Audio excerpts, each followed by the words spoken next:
I'm Kina Knisley, and this is The Life of the Land is in Its Real Estate. Today, we're going to talk about the tax advantages of owning a home. And I have Jason Graves from Ho Sue Advisors, and he is an enrolled agent. So, hi, Jason. Thanks for joining us. Thanks for having me, Kina. So, yeah, go ahead and tell us a little bit about yourself. Well, I grew up here in Hawaii, in Kailua. Went to Punahou, went to college on the mainland, and started working in taxes about 20 years ago. And decided to move back to Hawaii about 10 years ago and start my own tax practice. Wow. Okay. So, I introduced you as an enrolled agent. What is that exactly? That's a good question. Most people don't know what an enrolled agent is. Basically, there's three designations that can represent someone um, in front of the IRS: an attorney, a CPA, and an enrolled agent. An enrolled agent has to go through approximately 2 days of testing, and it's specifically on taxes, and it's a license that the IRS gives out. It's one of their highest licenses, and it allows me to prepare taxes for anyone anywhere around the United States, pretty much any tax return. So, wow. Okay. So, about taxes. So, what are the tax benefits of owning a home? Or are there tax benefits of owning a home? There are tax benefits of owning a home. Um, if you own a home, you can write off the real estate taxes and the mortgage interest that you pay. And I believe right now you can also write off the mortgage insurance if you have any. And it depends on your tax situation because we all have a standard deduction. And you either take the greater of the standard deduction or your itemized deductions, which includes the real estate taxes and mortgage interest if you have any. So that would be a benefit. Okay. So, if someone paid cash for their home or if it was paid off and they weren't paying PMI, the interest, or the interest, then they would probably want to go the other route of the standard deductions. What what would be Most there? most likely, but again, it depends on their own situation. But most likely, it's the mortgage interest that people pay that helps their itemized deductions become higher than their standard deductions and therefore more beneficial to itemize. Okay. All right. So while they're itemizing, I know I'm a real estate agent. I get all kinds of questions, and I'm always like, you need to talk to your tax advisor. But what about if you do home improvements, can you write those off on your taxes? Generally, for a principal residence now, um, generally no, they go into what's called the cost basis or the cost of the property that you bought. And when you go to sell the property, then that'll reduce your gain. Okay. So that leads into my next question. So, what about if I sell my home? Um, is there, I know there's capital gains taxes. How do those all work? And is there a way to avoid those, or how do those work? Sure. So if you sell your principal residence and you've lived in it for 2 years, you can protect or not get taxed on up to $250,000 of capital gains.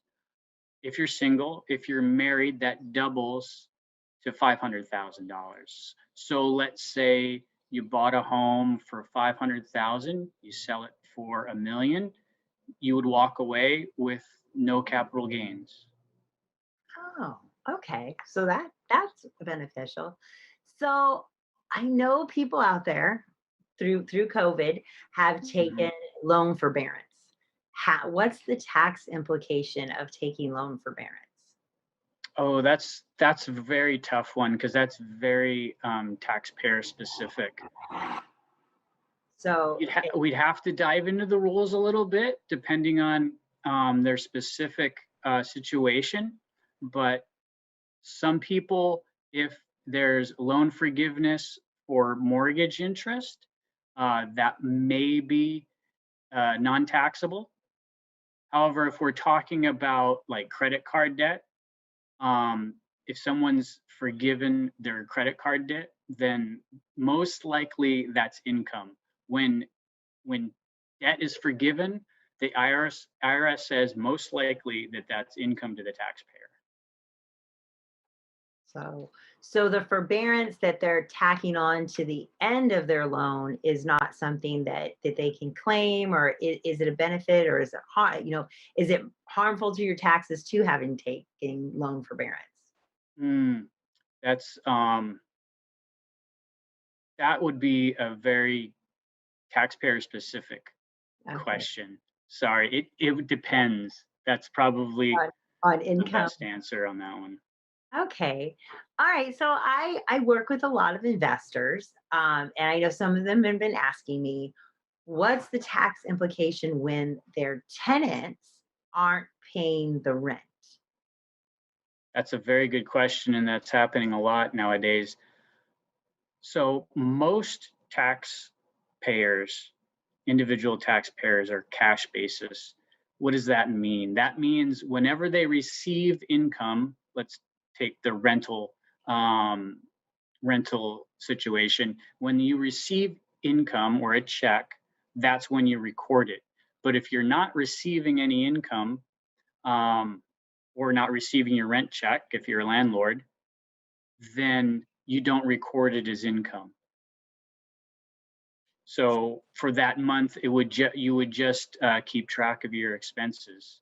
So essentially, a lot of these landlords, let's say someone doesn't pay their rent for 6 months, at the end of the year, most likely they're probably going to run a loss, um, because they have half as much income coming in and probably just as much expenses. So, okay. All right. So then I get this question all the time. And we talked about this with so much working from home through COVID-19. Can you write off your home office? Can we write this off our taxes since we're all here working from home now? Oh, that is another great question. And I'm going to have to say it depends. Uh, it depends if you work for an employer and you usually have an office to go to. Um, Probably not. Um, if the employer said, you know what, you're going to work from home, um, that's a tough one. Again, yeah, it really depends. If you have your own business and you don't have uh, a storefront, or you don't have a place where you do business out of your home, that's very strong candidate for a home office. But there's a whole list of rules that go into that as So well. what, yeah, so what would constitute if I wanted to write, because again, I'm a real estate agent, so I do work from home. Um, what would I need if I wanted to write off a portion of my home office that I have, in a third bedroom in my house? That's a great question, and you had a great answer. If you have a dedicated space, not a corner of a dining room, but a dedicated room like a third bedroom, where you could put a desk and a computer and really designate that as a workspace, that's a very strong support for having a home office. And the IRS looks for support. So the more support you have, the better chances you would survive an audit. Let's say there is they call it a de minimis rule, or a safe harbor rule, not de minimis. I'm sorry, a safe harbor rule where, and again, we have to dive into the details for home office a little bit, but it basically says if you live, let's say, in a studio apartment where you don't have another room, right? You could probably dedicate a very small space, um, if you have a desk and a computer, and you could probably take some of those home office expenses.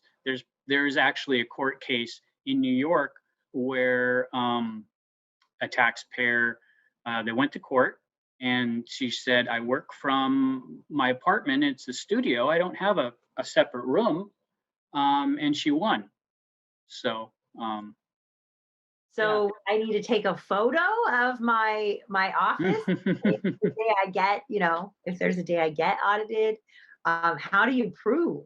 I mean, I uh, my home photo office. would photo would be good. I would go to, if it were my client, I'd go to the city and county website and pull down a schematic of their property. So you have a third party telling the auditor, here's a schematic of their property. Here's the maybe the third bedroom or whatnot. They don't have any children. Uh, the IRS, if you can supply some really good support, um, I think you'd probably survive an audit. It's facts that what am I trying to say? I'm trying to find a good word. Reasonableness. The IRS wants you to take a reasonable position. And I believe if you take a reasonable position, most likely you'll survive. Oh, okay. Well, that's good to know. So I'm going to kind of switch gears here. I do work with a lot of investors. Um, are there tax benefits to first of all, like let's talk about flipping homes. People who Hmm. buy homes, rehab them, and put them on the market. Is there a tax benefit to doing that? To buying multiple properties, Let's reselling let's them? take let's take the flipping, because Okay. that can be a hot button issue. Um, the flipping is basically here's the issue with the flipping. It's either capital gains, or which is a lower tax bracket, or short-term gain, or ordinary income, and those are all kind of different tax implications there. Okay, a long-term gain would be if you bought a piece of property, flipped it, let's say after a year and a half, and sold it. Okay, capital gains rate is a smaller rate, right? So that's probably the ideal. If you flipped it in less than a year, 365 days or less, then your ordinary rate would be your tax rate. Okay, so most likely a little higher than your capital gains rate. There is a kind of a gray area in this space, because if someone, let's say, doesn't have a W-2 job, doesn't have any other operating business on their tax return, something that they do for a living, all they do is flip houses. That's their main source of income. The IRS might, again, this is very facts and circumstances related. The IRS might come back and say, hey, this is actually your job and you're subject to self-employment tax, which is kind of another, you being a realtor is probably, you probably know about self-employment tax, because self-employed uh, people have to pay that most of the time. Yes. So, what about my investors that are buying and holding, and they're doing rentals? Are there Mhm. tax benefits, or is that a tax risk to Uh, rentals? there are wonderful tax benefits for rental property. Um, there's three major ones, I think. One, again, this is facts and circumstances, but I would think 90% of the landlords out there fall into this category.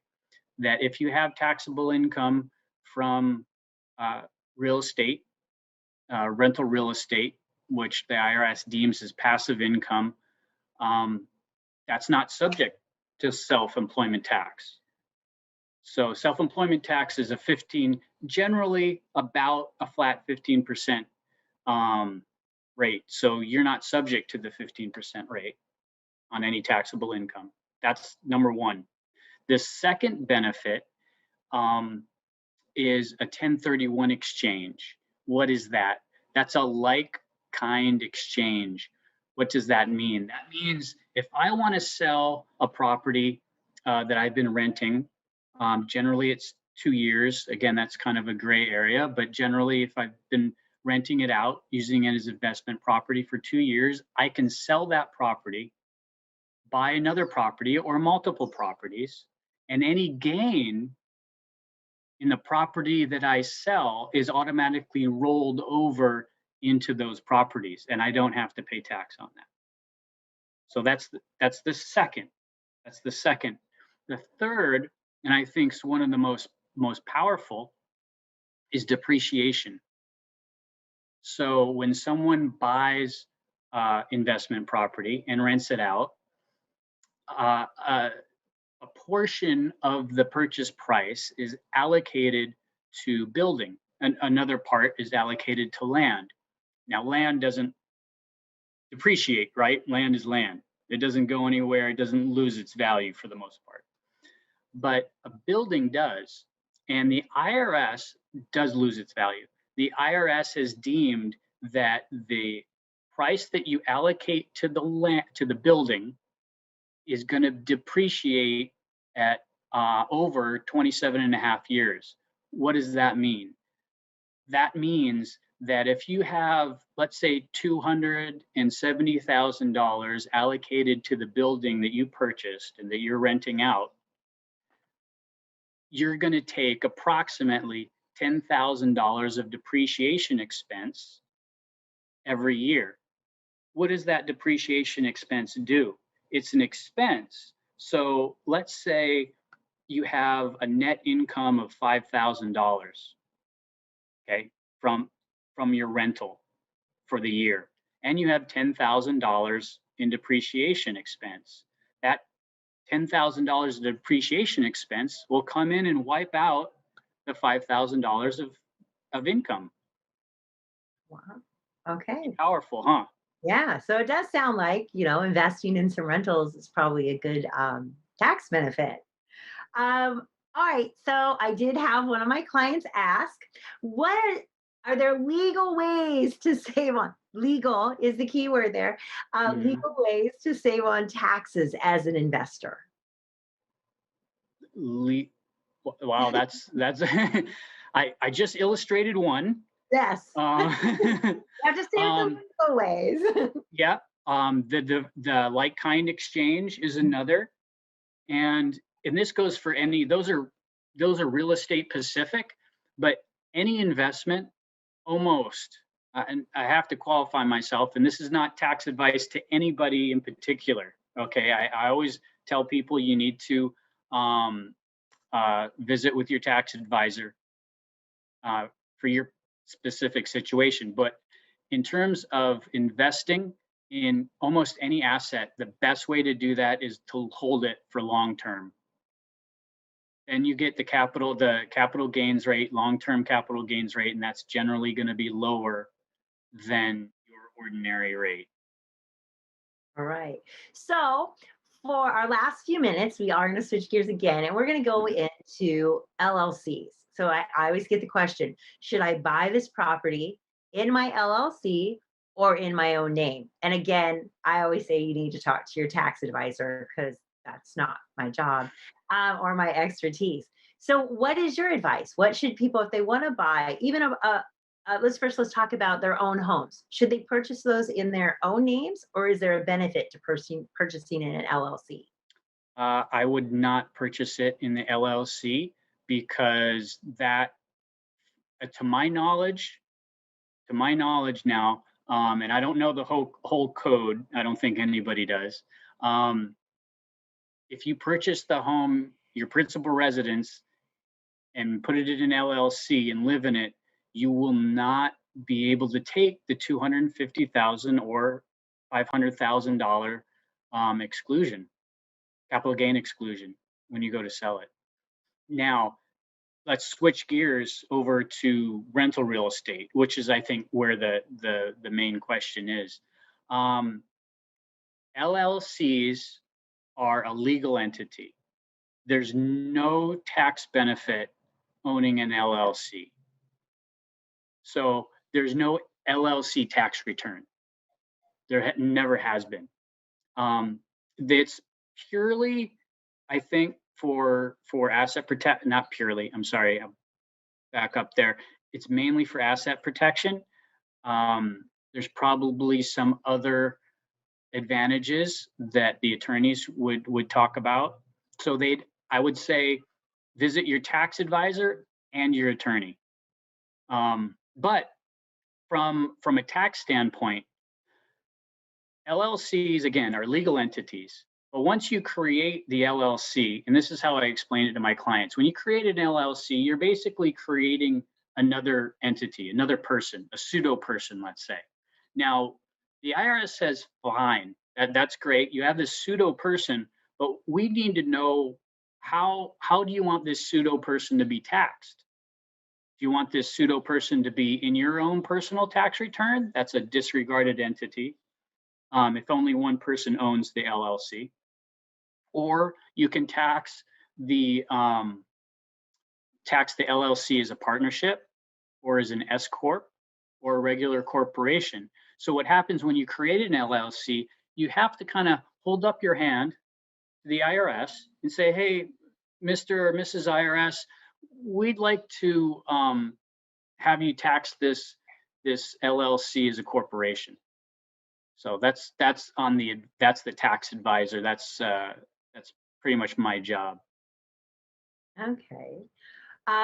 So that's with if they want to buy rentals, should they buy rentals? We're saying they should buy rentals in an LLC, or what do you advise clients then? For again, for tax wise, it, it has no bearing tax Change. wise whatsoever. Ever. For for asset protection, you'd have to talk to your attorney, but I believe, and I've read enough to think that there's a good amount of asset protection, but then that's the attorney's realm. I don't want to steal too much fire from them. Okay. So are there any other advice you could give people? Just general tax advice, whether it's owning properties, rentals. We didn't really touch on what if they're investing in the stock market.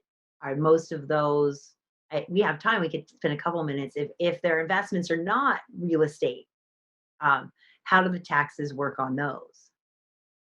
Okay, so let me touch on the LLC for a bit, Okay. for real estate, because I get a lot of questions. I deal predominantly with business owners and real estate investors. Um, I would keep things simple as you can. People like to create a lot of LLCs, like one LLC per property. I would caution on that, and only because of this fact. Every LLC you create, generally speaking, generally speaking, um, you should have its own bank account, its own federal ID number. Um, so that's a lot of bookkeeping. Yeah. Okay, so you want to keep it as simple as possible. So because I have always heard, and people again, people ask me, and again, I'm like, yeah, you need to consult an expert if they should open, because I work with people who buy houses, flip them, and then resell them. If they should have a separate LLC for each property, and that is a question I get. So you do not recommend. You're recommending it's okay to put 3 or 4 properties into one LLC. I think if you're renting them, I think that's probably a good idea. Particularly if you're going to go out of state. If you want to if you want to invest in, properties in Kansas, then maybe you create one LLC for all your Kansas properties. If you do flips, I've heard, some people might want to create one LLC per flip. And I think that's that's okay because you're not going to keep it around too Yeah. long.